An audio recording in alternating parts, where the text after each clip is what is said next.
Pernah marah-marah ke Kementerian Keuangan, terkini Muhammad Adil gadaikan kantor Bupati Meranti dan Mes PUPR.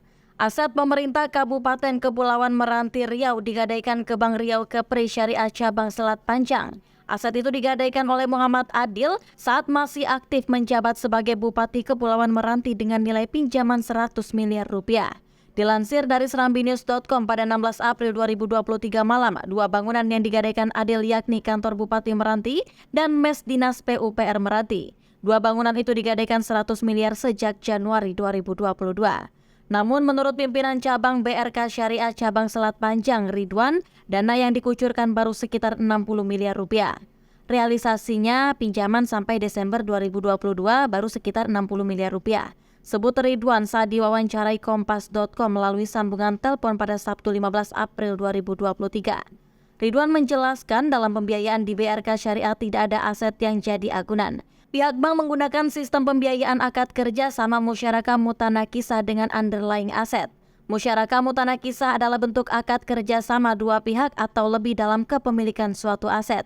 Ketika akad ini telah berlangsung, aset salah satu kongsi dari keduanya akan berpindah ke tangan kongsi yang satunya. Dengan perpindahan dilakukan melalui mekanisme pembayaran secara bertahap. Bentuk kerjasama ini berakhir dengan pengalihan hak salah satu pihak kepada pihak lain lagi. Kebetulan Pemda Meranti APBD 2022 minus untuk pembangunan infrastruktur APBD defisit. Makanya dilakukanlah kerjasama. Karena Pemda kan memiliki aset untuk kita lakukan kerjasama pembiayaan MMQ. Kata Ridwan.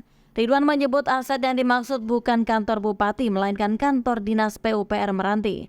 Bukan kantor bupati, tapi kantor dinas PUPR yang menjadi dasar kerjasama dalam pembiayaan tersebut, kata Ridwan. Pernah marah-marah ke Kementerian Keuangan. Menyimak pemberitaan sebelumnya, seiring dengan penangkapan Bupati Muhammad Adil, cerita tentangnya yang pernah viral di media sosial kembali mencuat ke publik.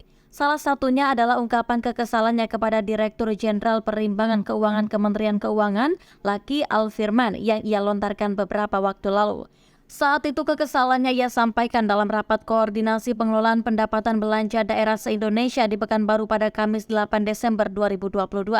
Adil mengaku kesal karena dana bagi hasil atau DBH produksi minyak dari Meranti yang dibagikan Kementerian Keuangan nilainya menurut dia terlalu kecil. Ia mengatakan Meranti adalah penghasil minyak mentah yang harganya belakangan melambung. Akan tetapi DBH yang didapatkan menurut dia tidak sebanding dengan produksi dan kenaikan harga minyak. Lifting minyak Meranti saat ini mencapai 7.500 barel per hari dari sebelumnya 3.000 hingga 4.000 barel per hari. Sementara asumsi harga minyak dalam anggaran negara naik menjadi $100 Amerika Serikat per barel dari sebelumnya $60 AS per barel.